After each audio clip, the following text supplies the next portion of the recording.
ఎన్ని కష్టాలు వచ్చినా, ఎన్ని బాధలు వచ్చినా, ఎన్ని శ్రమలు వచ్చినా, ఎన్ని ఇబ్బందులు మనకు వచ్చినా కూడా క్రీస్తు ప్రేమ నుండి మనము దూరం కాకూడదు. దేవునామానికి స్తోత్రం. ప్రార్థన విడిచిపెట్టకూడదు, పట్టుదలను విడిచిపెట్టకూడదు. కొన్నిసార్లు దుష్టుడు మనల్ని ఏం చేస్తాడో తెలుసా? ప్రార్థన చేసుకుండే కొద్దే కష్టాలు ఎక్కువైతాయి. ఎందుకు? అబ్బో మోకరించి ప్రార్థన చేసుకుంటే అబ్బా శోధనలు ఎక్కువైపోతుండయి, ప్రార్థన చేసుకోకుండా నిన్ను ఆఫ్ చేయాలి, నిన్ను ప్రార్థన చేసుకోనీయకుండా నిన్ను లోకములో పడేయాలని దుష్టుడు ఏం చేస్తాడు? ప్రార్థన చేసుకున్నప్పుడే నీకు శోధనలు పెడతాడు. మనం ఏం చేయాలా?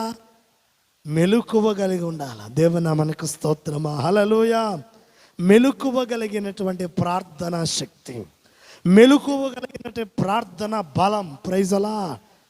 కాబట్టి ప్రార్థన కావాలి. ప్రార్థన, అయ్యా నీ ప్రార్థన బలము నాకు దయచే, నీ ప్రార్థన శక్తి నాకు దయచే ప్రభువా అని దేవుని దగ్గర ఏం చేయాలి? ప్రభుకు మొరపెట్టాలి, విజ్ఞాపన చేయాలి, దేవుని దగ్గర ప్రాధేయపడాలి. శోధనలు ఎక్కువైతుందంటే ఇంకా ఎక్కువ ప్రార్థన చేయాలి.